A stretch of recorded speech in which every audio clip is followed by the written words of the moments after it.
Hay algo de trágico y casi shakespeariano en la escena que hoy se perfila tras los muros de esa mansión de Puerta de Hierro, donde antaño reinaba con una elegancia incuestionable Isabel Preisler, la mujer que durante más de 4 décadas fue sinónimo de sofisticación, poder blando, manipulación mediática y dominio absoluto del universo rosa.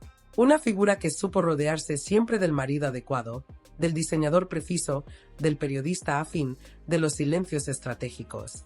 Pero hoy, esa misma mujer que fue mito, referencia y símbolo de una clase social que parecía intocable, atraviesa lo que quizás sea la mayor crisis de su vida. No es una caída súbita, no es un escándalo puntual. Lo que le está ocurriendo a Isabel es mucho más lento, cruel y descarnado. Es una descomposición silenciosa de su imperio, una erosión interna que ha comenzado por donde más le duele, por la imagen que ha cultivado con tanto esmero. La realidad que se esconde tras los flashes apagados y las alfombras perfectamente aspiradas es la de una mujer sola, rodeada de recuerdos que ya no protegen, de muros que en vez de cobijar, la aíslan. Y esa soledad no entiende de bolsos de Hermès ni de vajillas de porcelana. Es una soledad antigua, de las que no se curan ni con visitas esporádicas ni con entrevistas pactadas. Cuenta Pilar Eyre, que no acostumbra a disparar al aire, que Isabel ya no es capaz de reconocerse cuando se observa en el espejo. No porque la edad haya hecho lo que debe, eso sería demasiado banal, sino porque ese reflejo le devuelve una versión de sí misma que no responde a la imagen que durante años impuso al mundo. Se dice que, por primera vez, ni el maquillaje más estudiado logra ocultar las grietas emocionales. Y es que no hay máscara que resista cuando la vida te sacude desde todos los frentes. Porque no estamos hablando solo del paso del tiempo. No, lo que le ocurre a Isabel es más profundo. Es un colapso simbólico. Su mundo, ese que construyó a base de fiestas memorables, exclusivas jugosas y relaciones cuidadosamente coreografiadas, se está viniendo abajo. Y lo peor es que ella lo sabe. Lo percibe en la forma en que ya no la buscan como antes, en el tono condescendiente de algunos presentadores, en el gesto frío de los nuevos referentes del papel couché, en la ausencia de poder real cuando intenta mover los hilos de siempre y estos ya no responden.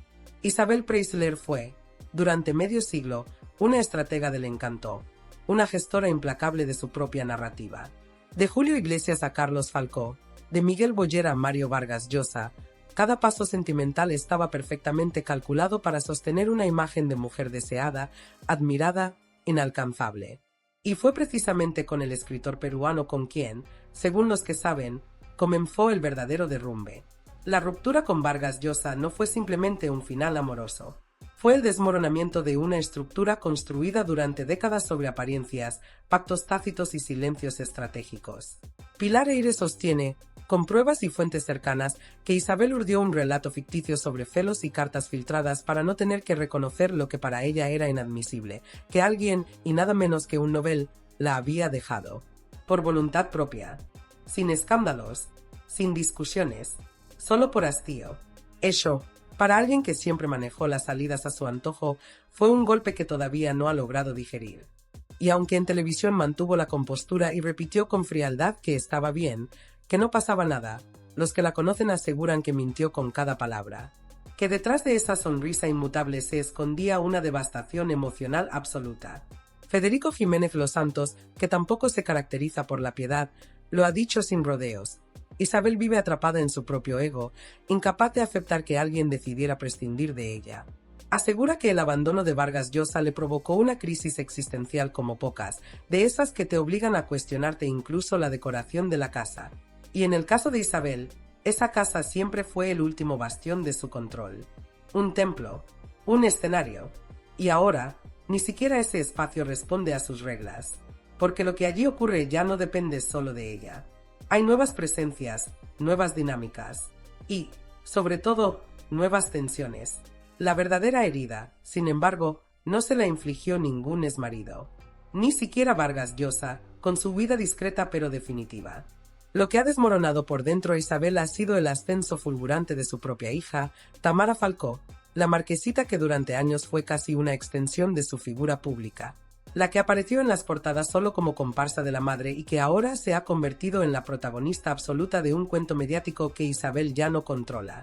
Tamara, junto a Íñigo Nieva, el yerno que Isabel, dicen, no soporta, ha logrado captar la atención de una generación entera que ya no siente nostalgia por la era Preisler. Y eso, para una mujer que necesitaba ser el centro de todas las miradas, es una humillación devastadora. Pilar Eire lo explica sin edulcorantes: Isabel no soporta a Íñigo. Le culpa de haber transformado a su hija en una marioneta de un nuevo show mediático que ya no la incluye. Y lo que es peor, cada vez que él cruza el umbral de su casa, la tensión se vuelve insoportable. Las miradas se congelan, los silencios se alargan, y los comentarios pasivo-agresivos surgen con una frialdad quirúrgica.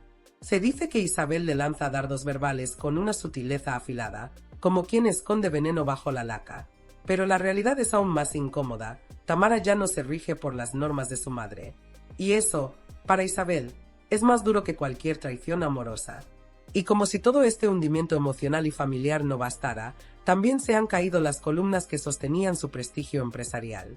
Su línea de cosméticos, aquella que prometía la juventud eterna en frascos elegantísimos, ha fracasado con estrépito. Las ventas han sido ridículas. 600 euros, dicen algunos reportes, en su último intento de reflotar un negocio que ya huele a rancio. El bochorno ha sido tal que incluso su hija Ana Boyer ha tenido que intervenir para evitar una bancarrota simbólica. Y para colmo, los rumores apuntan a que Isabel, en la intimidad, ya ni siquiera utiliza sus propios productos. Se habla de cremas de farmacia, de fórmulas baratas que se aplican en silencio, lejos del escaparate. Una ironía que escuece más que cualquier crítica. Pero si lo de las cremas parecía ya una humillación completa, lo del documental que grabó con Disney Plus se convirtió en el broche final de una decadencia cuidadosamente disimulada.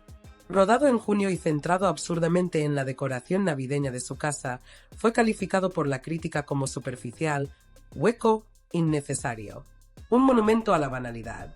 Y lo peor no fue el contenido, sino el patetismo de ver a Isabel intentando, una vez más, manipular la narrativa. Invitó a periodistas a merendar, les ofreció canapés, les sonrió con desesperación. Quería controlar la opinión, torcer la percepción. Pero ya no puede. El mundo ha cambiado y su nombre ya no pesa como antes. Y como si estuviéramos en un capítulo final escrito por algún guionista vengativo, resurge una historia del pasado que muchos desconocían. En su apogeo, cuando nada ni nadie parecía fuera de su alcance, Isabel rechazó al mismísimo rey Juan Carlos. Le dijo que no. No quiso formar parte de su séquito. No aceptó sus insinuaciones. Y eso, claro, le costó caro. El emérito, herido en su vanidad, habría lanzado comentarios hirientes sobre ella, susurrado insinuaciones maliciosas, manchado su nombre en círculos cerrados. Otra prueba de que Isabel, por mucho que supiera moverse entre la élite, también supo lo que era pagar las consecuencias de no complacer a los poderosos. Hoy, con la prensa mordiendo sus talones, con sus hijas coronadas por la atención que antes era suya, con sus exmaridos ya convertidos en historia, y con un presente que se le escapa entre los dedos como agua tibia, Isabel Preisler no atraviesa una crisis pasajera. Vive el epílogo amargo de un cuento que parecía eterno. No queda rastro del mito. Solo una mujer que mira al espejo y no reconoce a la emperatriz que alguna vez fue. Porque cuando los focos se apagan, lo único que permanece es lo que nunca se ve. Y lo que queda, en su caso, es un silencio frío, ensordecedor, absoluto. En ocasiones, la televisión no solo exhibe lo que ocurre, sino que revela lo que durante años se ha ocultado detrás de cortinas de seda, sonrisas educadas y silencios heredados. Lo que se vivió recientemente en ese plató fue mucho más que una entrevista o un enfrentamiento. Fue la explosión controlada de una bomba emocional cuya mecha llevaba encendida demasiado tiempo. No fue una escena improvisada ni un recurso de la escaleta. Fue la consecuencia inevitable de años de olvido, de desprecio sutil, de mirar hacia otro lado mientras alguien pedía ser visto. Michu, sola, con una templanza rota por dentro pero contenida por fuera, no vino a lanzar acusaciones gratuitas ni a buscar un minuto más de cámara. Vino a poner nombre y rostro a una ausencia que ha sido sistemáticamente ignorada. Vino a gritar con voz tranquila que también hay dolor en los márgenes, y que ese dolor no se resuelve con limosnas emocionales ni con el paternalismo altivo de quienes se creen por encima de los conflictos humanos porque rezan en misa los domingos. En cada palabra que pronunció, en cada pausa cargada de rabia contenida, en cada temblor disimulado en la voz, había más historia que en años de posados familiares. Porque Michu no vino sola, La acompañaba el eco de los días pasados con Ángel Cristo cuando ya no era portada de revista, sino un hombre roto, errático, difícil, pero suyo. Un hombre con quien compartió lo que nadie más quiso compartir. Y con quien construyó una historia que no era digna de aplausos, pero sí de respeto. Sin embargo, ni la prensa ni la familia mediática quisieron ver lo que ocurría tras la cortina. Eligieron una narrativa más cómoda, una que permitiera seguir hablando de marquesados, de bodas soñadas, de herencias purificadas de escándalos. Michu fue, durante demasiado tiempo, una nota disonante en una sinfonía donde todo debía sonar impecable. Pero los silencios no borran las realidades. Y cuando esas realidades deciden hablar, ya no hay imagen pública que pueda sostener la mentira.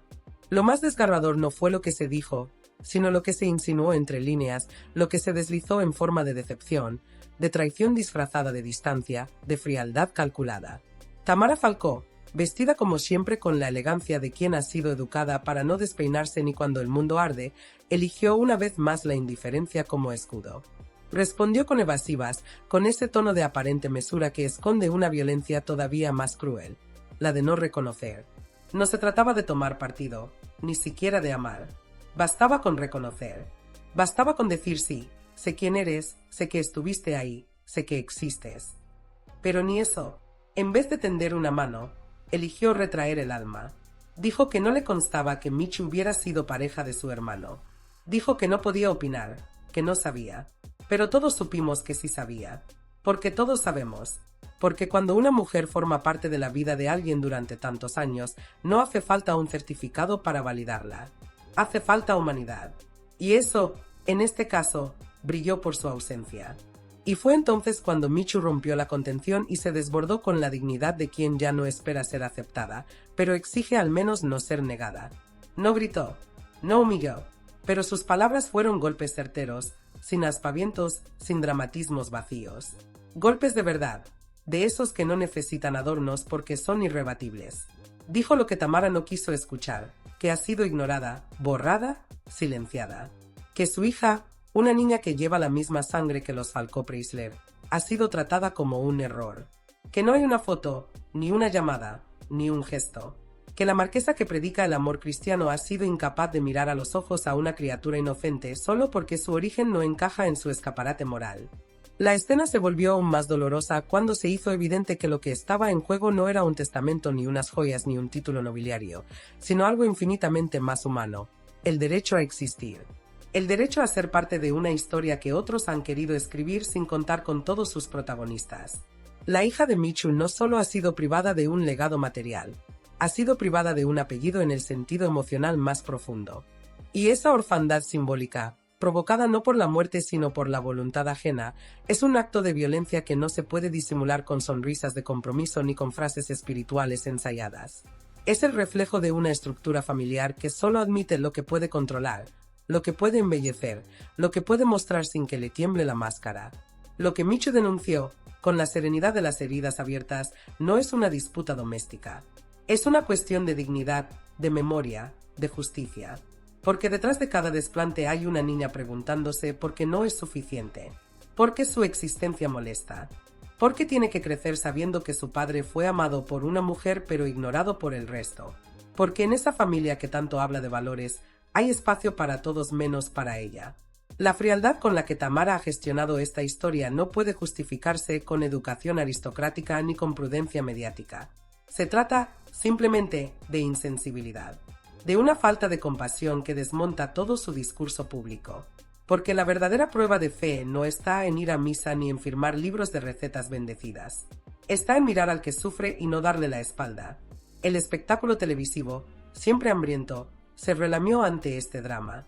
Pero lo que muchos no vieron es que lo ocurrido en ese plató no fue un episodio más. Fue el principio del derrumbe de una mentira sostenida durante demasiado tiempo. Una mentira que decía que todo estaba bien, que todo estaba en orden, que los lazos familiares eran firmes y sinceros. Pero basta una grieta para que entre la luz. Y Michu ha sido esa grieta. Una mujer a la que muchos quisieron ridiculizar, pero que se ha levantado con la fuerza de quienes ya no piden permiso para contar su verdad. Y ahora que ha hablado, nadie podrá silenciarla sin quedar retratado. Este testamento no solo ha abierto una disputa legal, Ha destapado las miserias que se esconden bajo las alfombras de mármol. Ha mostrado que detrás de las cenas perfectas, de las portadas inmaculadas, de las entrevistas pactadas, hay una historia humana llena de omisiones, de crueldades educadas, de gestos que dicen más por lo que callan que por lo que expresan. Michu no vino a provocar un escándalo, vino a exigir que se reconozca su historia. Y en ese gesto valiente ha dejado al descubierto la hipocresía de quienes prefieren hablar de fe mientras condenan al olvido a quienes no encajan en su versión oficial de los hechos. Nada volverá a ser igual, porque cuando alguien rompe el silencio, todo lo demás empieza a tambalearse. Y aunque la televisión pase a otro tema, y aunque la marquesa vuelva a sonreír en otra portada, habrá una verdad que ya no podrá ocultarse. La verdad de una madre que luchó por no ser invisible. Y la de una hija que, sin haberlo pedido, fue condenada al exilio emocional por la simple razón de haber nacido del lado equivocado del relato.